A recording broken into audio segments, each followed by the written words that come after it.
SMP Negeri 6 Jakarta adalah sekolah menengah pertama yang terletak di Kota Jakarta Timur, daerah Klender, dengan jumlah 642 peserta didik dari kelas 7 sampai dengan kelas 9. Sebagian murid memiliki pertemanan yang kurang baik, di mana mereka yang awalnya memiliki rasa penasaran dengan kegiatan kriminal dan awalnya hanya mencoba-coba menjadi hal yang biasa. Tantangan utama dari sekolah kami adalah rendahnya kesadaran bahwa kegiatan kriminal yang mereka lakukan membawa dampak yang negatif di kehidupan maupun masa depan mereka. Tidak sedikit peserta didik yang mengikuti tawuran, merokok di luar lingkungan sekolah ataupun di dalam sekolah. Prioritas kami adalah menaikkan kesadaran peserta didik dengan cara memberi arahan atau meditasi konsul dengan guru BK.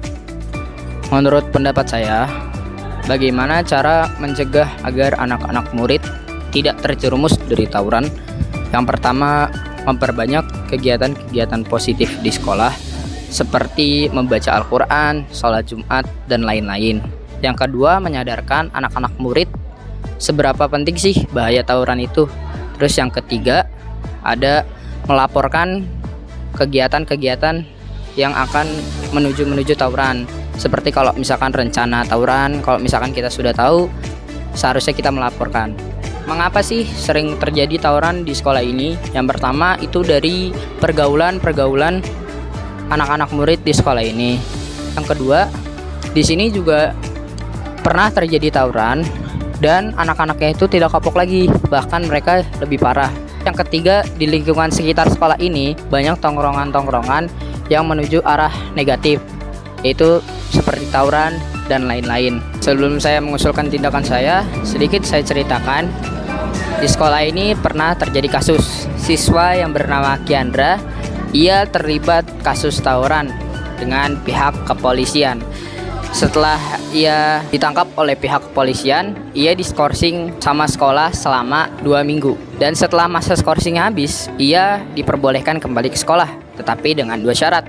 Yang pertama, sebelum ia masuk kelas, ia harus bertatap muka dengan wali kelas maupun pihak kepala sekolah.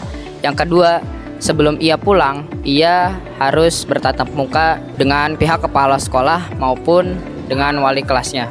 Dan setelah ada kejadian tersebut, pihak sekolah memperbanyak kegiatan-kegiatan yang positif. Seperti kalau hari Rabu itu di sekolah kita ini ada senam sehat. Yang kedua ada aksi bergizi. Yang ketiga ada drama. Dan hari Jumat itu ada sholat Jumat, kultum, sholat duha. Satu lagi, tadarus. Menurut saya, pihak sekolah maupun guru-guru mengawasi pergaulan siswa ataupun siswi di sekolah ini. Terus yang kedua, memperbanyak lagi kegiatan-kegiatan positif. Dan ketiga, memberikan sanksi tegas atau sanksi yang berat kepada pihak-pihak atau siswa-siswa yang akan melakukan tawuran maupun yang terlibat tawuran. Sebelum mengadakan proyek ini, sekolah telah mengadakan sosialisasi atau arahan tiap mingguan ataupun bulanan, seperti setiap hari Rabu di minggu kedua dan di minggu keempat. Namun program ini masih belum bisa membangun kesadaran para peserta didik. Melalui program video ini, kami berharap kesadaran peserta didik semakin meningkat.